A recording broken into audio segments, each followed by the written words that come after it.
ఇర్మియా 23వ అధ్యాయము. యెహోవా వాక్కు ఇదే. నా మందలో చేరిన గొర్రెలను నశింపజేయుచు చెదరగొట్టు కాపరులకు శ్రమ. ఇశ్రాయేలు దేవుడైన యెహోవా తన జనులను మేపు కాపరులను గూర్చి ఈలాగున సెలవిచ్చుచున్నాడు. మీరు నా గొర్రెలను గూర్చి విచారణ చేయక నేను మేపుచున్న గొర్రెలను చెదరగొట్టి పారదోలెత్తిరి. ఇదిగో మీ దుష్క్రియలను బట్టి మిమ్మును శిక్షింపబోచున్నాను. ఇదే యెహోవా వాక్కు. మరియు నేను వాటిని తోలివేసిన దేశములన్నిటిలో నుండి నా గొర్రెల శేషమును సమకూర్చి తమ దొడ్లకు వాటిని రప్పించేదను. అవి అభివృద్ధి పొంది విస్తరించును. నేను వాటి మీద కాపరులను నియమించేదను. ఇక మీదట అవి భయపడకుండాను బెదరిపోకుండాను వాటిలో ఒకటైనను తప్పిపోకుండాను వీరు నా గొర్రెలను మేపెదరు. ఇదే యెహోవా వాక్కు. యెహోవా ఈలాగు ఆజ్ఞ ఇచ్చుచున్నాడు. రాబోవు దినములలో నేను దావీదునకు నీతి చిగురును పుట్టించేదను. అతడు రాజై పరిపాలన చేయును. అతడు వివేకముగా నడుచుకొనుచు కార్యము జరిగించును. భూమి మీద నీతి న్యాయములను జరిగించును. అతని దినములలో యూదా రక్షణ నొందును. ఇశ్రాయేలు నిర్భయముగా నివసించును. యెహోవా మనకు నీతి అని అతనికి పేరు పెట్టుదురు. కాబట్టి రాబోవు దినములలో జనులు ఇశ్రాయేలీయులను ఐగుప్తు దేశంలో నుండి రప్పించిన యెహోవా జీవము తోడని ఇక ప్రమాణము చేయక ఉత్తర దేశములో నుండి నేను వారిని చెదరగొట్టిన దేశములన్నిటిలో నుండి వారిని రప్పించిన యెహోవానగు నా తోడని ప్రమాణము చేతురని యెహోవా సెలవిచ్చుచున్నాడు. మరియు వారు తమ దేశంలో నివసింతురు. ప్రవక్తలను గూర్చినది యెహోవాను గూర్చియు ఆయన పరిశుద్ధమైన మాటలను గూర్చియు నా గుండె నాలో పగులుచున్నది. నా ఎముకలన్నీ కదలుచున్నవి. నేను మత్తిల్లిన వాని వలెను ద్రాక్షరసవశుడైన బలాఢ్యుని వలెను ఉన్నాను. దేశము వ్యభిచారులతో నిండియున్నది. జనుల నడవడి చెడ్డదాయను. వారి శౌర్యము అన్యాయమునకు ఉపయోగించుచున్నది గనుక శాపగ్రస్తమై దేశము దుఃఖపడుచున్నది. అడవి బిల్లు ఎండిపోయెను. ప్రవక్తలేమి యాజకులేమి అందరూ అపవిత్రులు. నా మందిరంలో వారి చెడుతనము నాకు కనబడెను. ఇదే యెహోవా వాక్కు. వారి దండన సంవత్సరమున వారి మీదికి నేను కీడు రప్పించుచున్నాను గనుక గాఢాంధకారంలో నడుచువానికి జారుడు నేలవలే వారి మార్గముండును. దానిలో వారు ధర్మబడి పడిపోయెదరు. ఇదే యెహోవా వాక్కు. షోమ్రోను ప్రవక్తలు అవివేక క్రియలు చేయగా చూచితిని. వారు బయలు పేరట ప్రవచనము చెప్పి నా జనమైన ఇశ్రాయేలును త్రోవ తప్పించిరి. యెరూషలేము ప్రవక్తలు ఘోరమైన క్రియలు చేయగా నేను చూచితిని. వారు వ్యభిచారులు, అసత్యవర్తనులు. ఎవడును తన దుర్మార్గత నుండి మరలక దుర్మార్గుల చేతులను బలపరచుదురు. వారందరూ నా దృష్టికి సొదొమ వలెనైరి, దాని నివాసులు గొమొర్రా వలెనైరి. కావున సైన్యములకు అధిపతియగు యెహోవా ఈ ప్రవక్తలను గూర్చి సెలవిచ్చినదేమనగా, యెరూషలేము ప్రవక్తల అపవిత్రత దేశమంతటా వ్యాపించెను గనుక తినుటకు మాచిపత్రియు త్రాగుటకు చేదు నీళ్లును నేను వారికి ఇచ్చుచున్నాను. సైన్యములకు అధిపతియగు యెహోవా ఈలాగు సెలవిచ్చుచున్నాడు. మీకు ప్రవచనములు ప్రకటించు ప్రవక్తల మాటలను ఆలగింపకుడి. వారు మిమ్మును భ్రమపెట్టుదురు.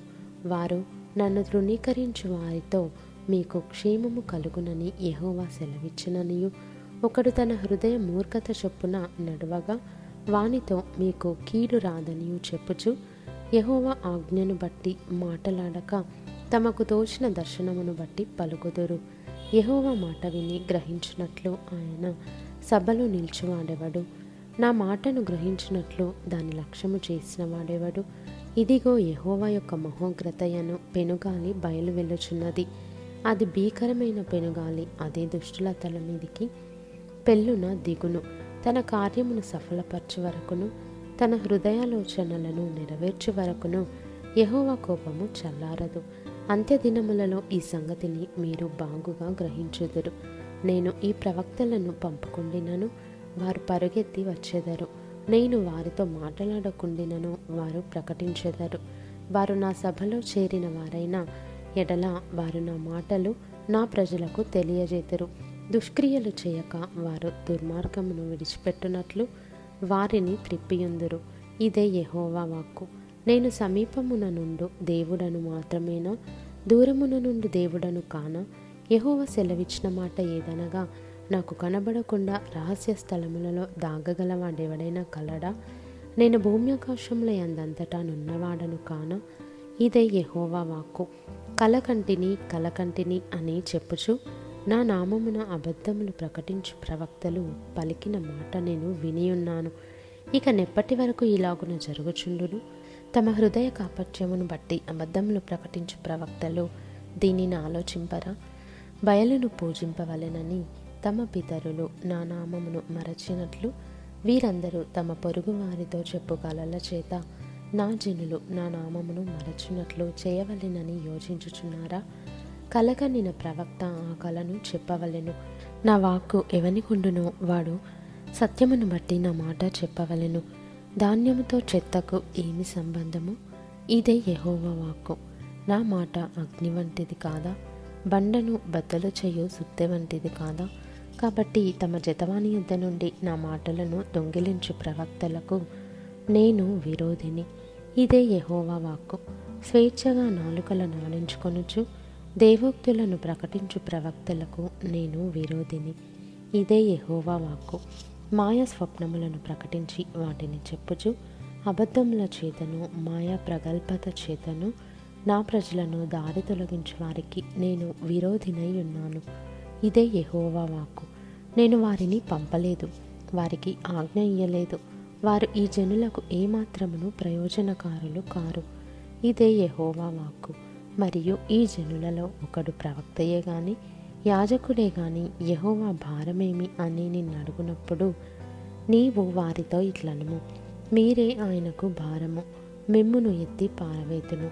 ఇదే యెహోవా వాక్కు. మరియు ప్రవక్తయే గాని యాజకుడే గాని సామాన్యుడే గాని యెహోవా భారమన్నమాట ఎత్తువాడెవడైనను వానిని వాని ఇంటి వారిని నేను దండించెదను. అయితే యెహోవా ప్రత్యుత్తరమేది? యెహోవా ఏమని చెప్పుచున్నాడు అని మీరు మీ పొరుగు వారితోనూ సహోదరులతోనూ ప్రశంసించవలెను. యెహోవా భారమన్నమాట మీరిక మీదట జ్ఞాపకం చేసుకొనవద్దు. జీవము గల మన దేవుని మాటలను, సైన్యములకు అధిపతియు దేవుడునగు యెహోవా మాటలను మీరు అపార్థము చేసితిరి. కాగా ఎవని మాట వానికే భారమగును. యెహోవా నీకేమని ప్రత్యుత్తరం ఇచ్చుచున్నాడనియు యెహోవా ఏమి చెప్పుచున్నాడనియు మీరు ప్రవక్తను అడగవలెను. కానీ యెహోవా భారమన్నమాట మీరెత్తిన ఎడల అందును గూర్చి యెహోవా ఈలాగు సెలవిచ్చుచున్నాడు, మీరు యెహోవా భారమన్నమాట ఎత్తవద్దని నేను మీకు ఆజ్ఞ ఇచ్చినను మీరు యెహోవా భారమన్నమాట ఎత్తుచునే ఉన్నారు. కాగా నేను మిమ్మును ఎత్తివేయుచున్నాను. మీకును మీ పితరులకును నేనిచ్చిన పట్టణమును నా సన్నిధి నుండి పారవేయుచున్నాను. ఎన్నడూను మరువబడని నిత్యాపవాదమును నిత్యావమానమును మీ మీదికి రప్పించెదను.